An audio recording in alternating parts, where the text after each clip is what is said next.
បាទសួស្តីបងប្អូនទាំងអស់គ្នាលោកគ្រូមានវីដេអូមួយទាក់ទងនឹងការប្រើប្រាស់ if ដើម្បីរកលទ្ធផលជាប់ឬធ្លាក់អញ្ចឹងដូចជាដំបូងបងប្អូនចុចសញ្ញាស្មើហើយចុចពាក្យថា if បន្ទាប់មកបងប្អូនបើកវងកញ្ចក់មកបាទបន្ទាប់ពីបងប្អូនបើកវងកញ្ចក់ហើយបងប្អូនមកចុចកន្លែងលទ្ធផលបាទកន្លែងមធ្យមភាគ 30.74 បន្ទាប់ពីបងប្អូនចុចបានប៉ុណ្ណឹងហើយបងប្អូនត្រូវដាក់សញ្ញាធំឬក៏ស្មើបាទ25បាទសញ្ញាធំឬស្មើ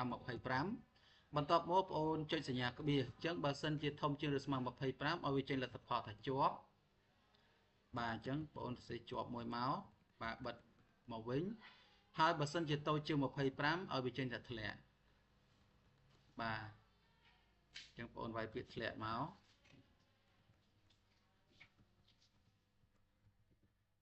បាទធ្លាក់បន្ទាប់មកបងប្អូនបើកធ្មេញដាក់ធ្មេញកណ្ដុរមួយទៀតមកហើយបិទវងកញ្ចក់មកវិញ enter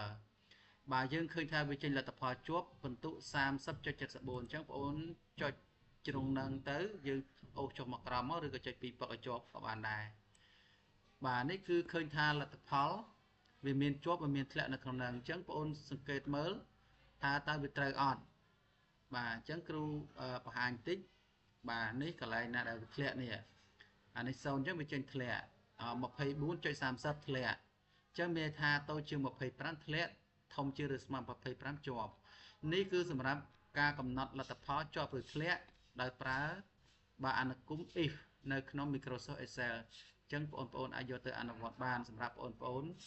រៀនថ្នាក់ដំបូងដែលបងប្អូនធ្លាប់ចូលក្នុងបន្ទប់កុំព្យូទ័របាទសូមអរគុណសូមជម្រាបលា